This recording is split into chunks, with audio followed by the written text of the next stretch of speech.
What's up? Welcome into your daily Buckeye Blitz for a thirsty Thursday, January 11th, 2024. That's a 1/1/1/2024 to you and me. Welcome in. Oh, huge announcement right off the bat. Remember, we used to have the YouTube memberships, and it was all like Twitter, not Twitter, recruiting videos and my film breakdowns. Excuse me. So we're bringing that back. I can't do it through YouTube because they're ball busters. They won't allow me to do any other videos from anything like TV copy of the games. So no film breakdowns. Can't do Twitter videos of recruits. So what I'm going to do is I'm going to add that to the buckeyecast.com. It's going to be a membership, but it's going to be really cheap. Like I'm thinking $5.99 right now per month, and you get all the videos you want. If you want to request videos, you can. We'll have a little form. You can send in requests, and I'll get those right up there for you. You can filter. It'll have filters, so you can click on like recruiting 2025, and it'll bring up all the videos for that. For recruiting in 2025. We'll have like film breakdowns. I can do all the games for you, or we can do like position by position, pick out a guy, say, I want to see all of Jack Sawyer's snaps from 2023. We'll do that. And we'll play him at slow speed so you can see what's actually happening. Like, remember, early in the season in 2023, Jack's get off was really, really slow. And I highlighted that a few times. Then it got better in the middle of the year, and by the end of the season, he was great. So just an example of what we can do there. So hope you guys are interested. Love to get your feedback. Let me know what you think. Are there other videos you would like to see? This is just going to be video only, but tons of it, like everything you could want. So love to get your feedback in the comments. And you can text, email, whatever. All the information's in the description below. All right, let's get on with it. So this should be a popular topic. Justin Frye come under a little into the fryer, kind of. He got thrown into the fryer after that Cotton Bowl. Fans are not happy. We've got coaching changes all over. Parker Fleming fired.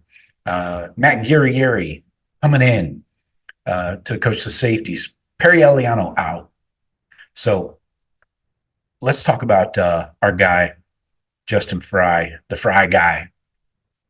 What's up, Frye guy? Bitch. Anyways, more coaching changes are coming. We have an open slot right now, and don't say Mike Vrabel. Please don't say Mike Vrabel. I'll lose my fucking top. Please don't say Mike Vrabel. He's not going to coach college. Why would an NFL coach come back to coach college where you got to go recruit 365 days a year?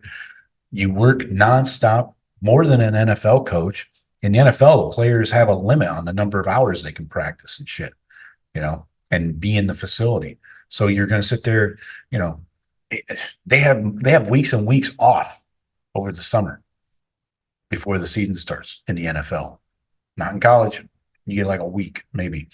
Anyways, Mike Vrabel's not an option. Let's keep it moving. So that's what we're talking about today. Replacement for our Frye guy. We need somebody on the Fries that can not burn them all the time. Again, Cotton Bowl was disgusting. I don't know if that was just disciplinary on Carson Hinsman, but seemed like a horrible plan, and it worked out horribly. So let's talk about Frye's resume here real quick. In case you forgot, Ryan Day and Justin Frye go back a while. They were on the same staff at Temple in 2012, and then they went with Steve Adazio to Boston College in 2013 and 2014.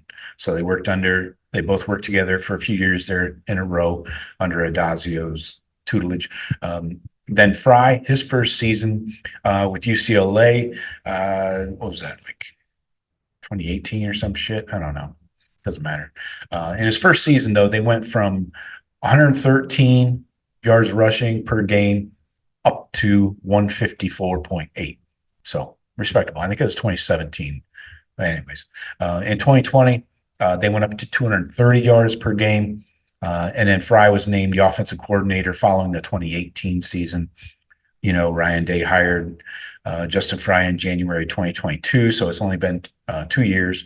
He is the fourth highest paid offensive line coach at just over $1 million per year.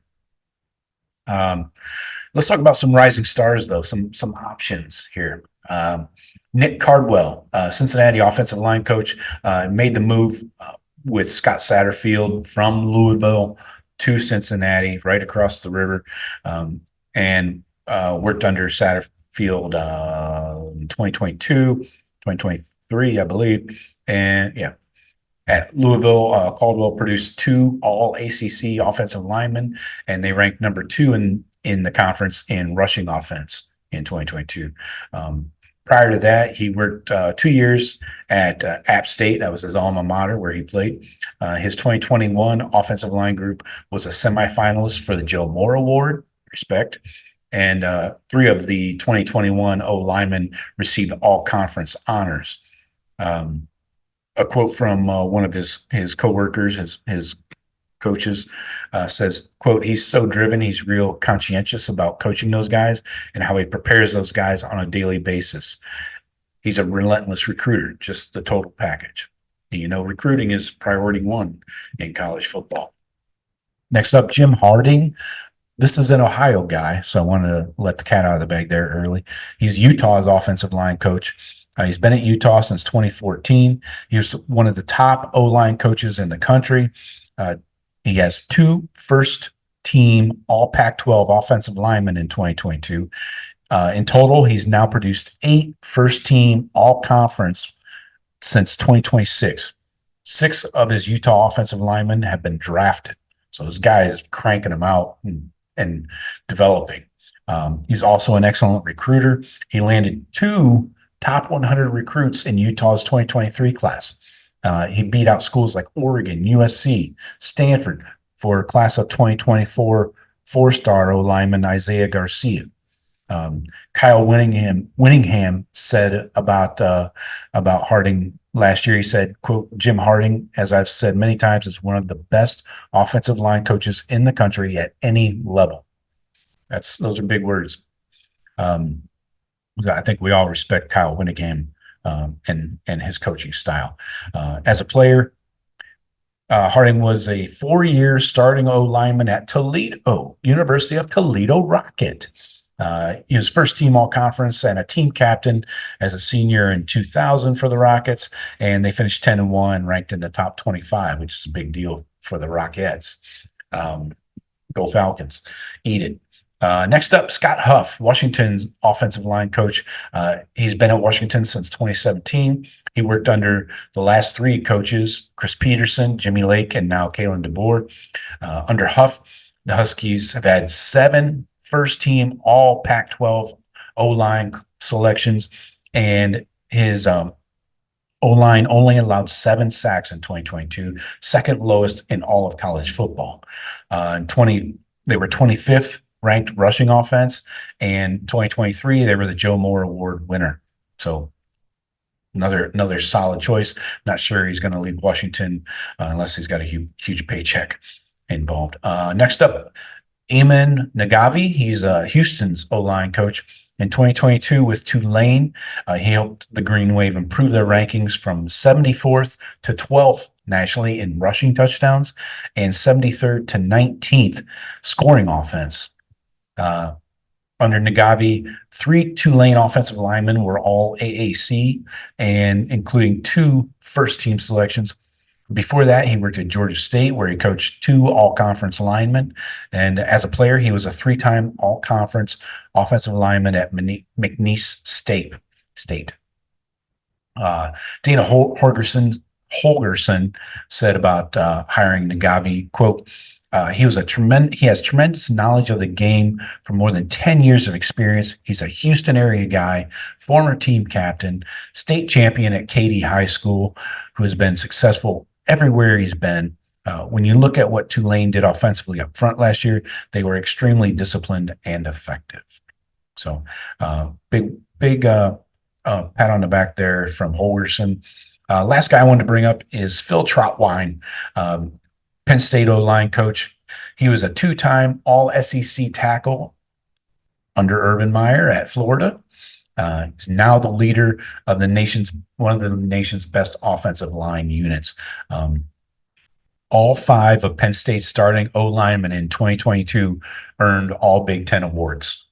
All five, yeah, including Olu Fashanu and Juice Scruggs. Under Troutwine, Scruggs developed into a second-round NFL draft pick. Fashanu will be Troutwine's next early-round pick as he enters the season with, he has a legitimate chance of being a top 10 pick in this year's draft. So, some good options out there. Obviously, the paycheck should not be an issue for the Buckeyes. We'll see what happens. The word is that Ryan Day is hiring an OC, and that OC is going to have license to fire everyone on the offensive staff. So Justin Frye might be under the gun here. He might be the first one that the new OC looks at. So we'll see what happens. All right. Talk to you later. Go Bucks.